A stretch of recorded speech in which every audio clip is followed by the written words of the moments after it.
let's have a little look at the component parts that we've created for, or we need to create for our crap caddies.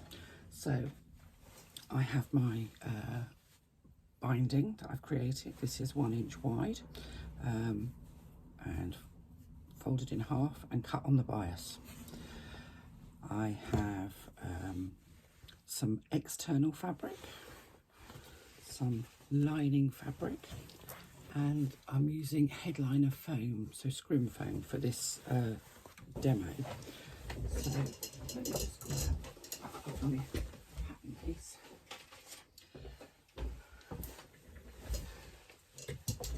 So as you can see, I've cut rectangles. I haven't cut out the shapes of the templates, and it does tell you on the pattern not to cut anything until you've watched the video, so I'm hoping that you're doing that.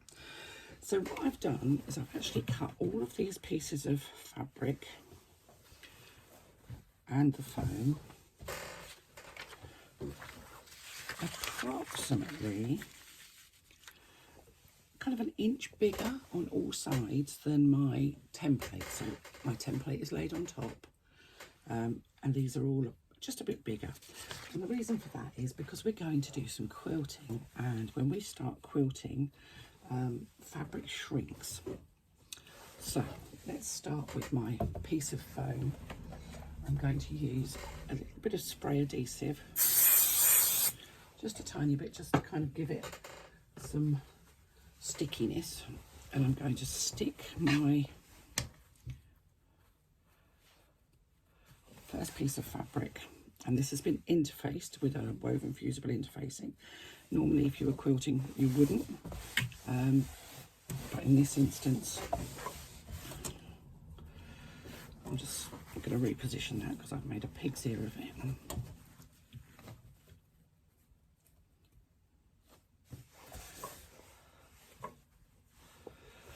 I thought I'd cut that foam to exactly the right size, but clearly I haven't. Never mind. What you need to do is make sure that your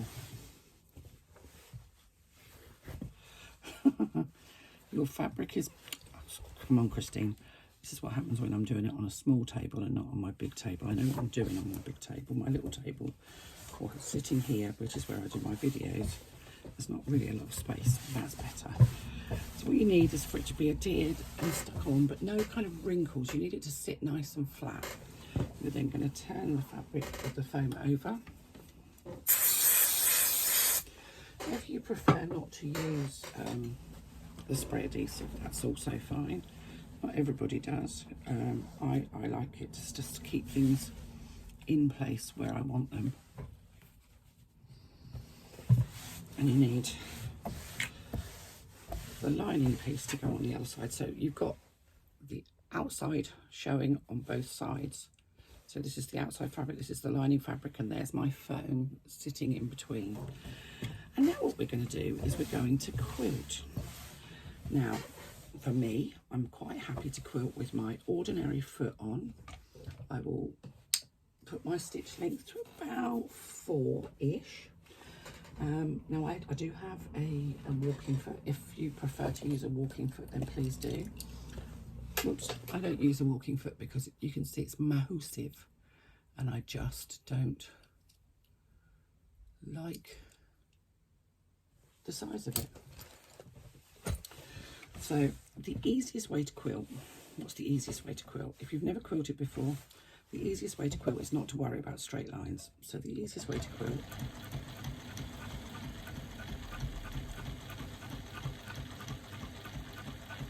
is to just do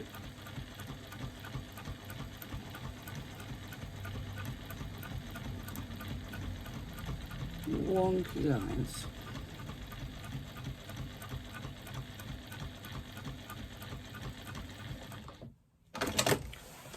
And there you have your first line of quilting, a nice wonky line.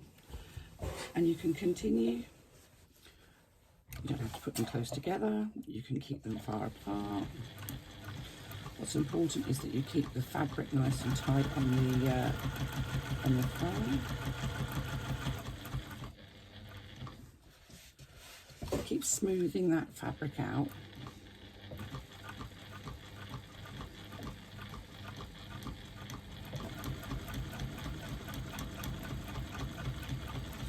If you wanted to do straight lines, you could do, and you could use a chalk marker and a ruler to mark the lines, measure them if you feel that way inclined, if you're sort of slightly OCD and you need your measurements to be exactly right. Use a chalk marker and a ruler to mark where you're actually putting your quilting lines. But wobbly lines look really quite effective, and they are sufficient for this project. All you're doing is joining all 3 layers together.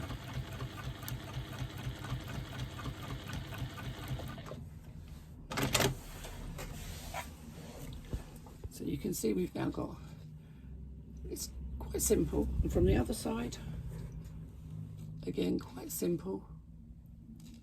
Now you can do straight lines, you can do wobbly lines, you could even, if you really want to,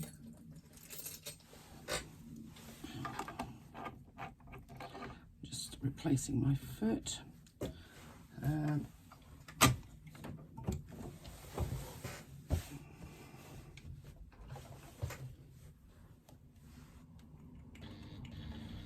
Let's just get the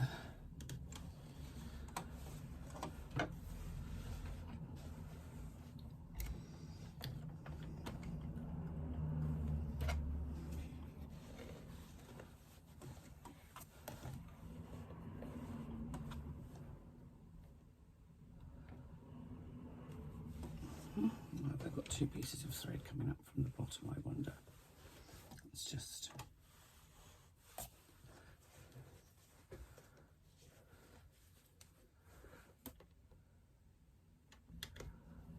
okay.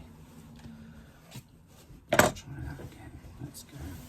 Let's get rid of my threads. I've got bits of thread going all over the place here. You could even try a little bit of free motion quilting if you wanted to.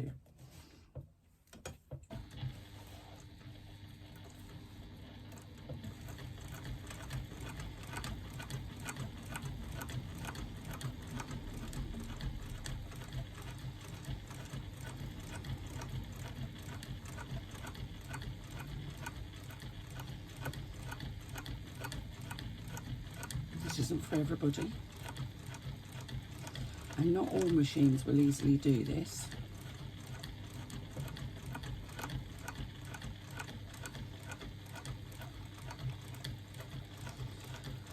But you can be as creative or artistic as you want to be, and within your skill level. So if you're really new to this, you've never quilted before, I find the easiest way to do it is these wobbly lines, because you don't need any real, it's not complicated to do, you just need to be able to put your foot on the pedal.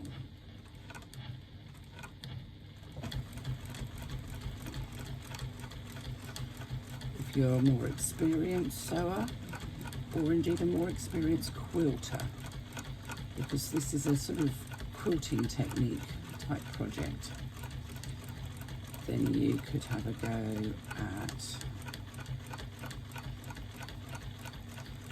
free motion.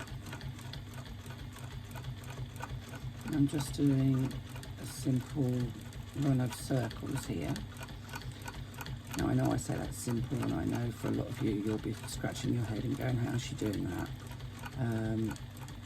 It does take practice. If you're a quilter, you may well already have that skill. If you're not a quilter, something to aspire to perhaps, if you feel the urge at some point in the future to try quilting or free motion. I'm just trying to give you sort of options for how you can actually quilt your panels together. You could, if you wanted to, actually not bother quilting them at all. But I think this stands up better, this project will stand up better if you quilt at least a few lines of quilting. Now you'll notice that I'm using a neutral coloured thread, and I'm using a neutral coloured thread on the top and the bottom because my fabrics are different colours, so I'm using different colours so that you can actually see what I'm doing. If I use very similar colours, people complain that they can't actually see what's actually going on in videos.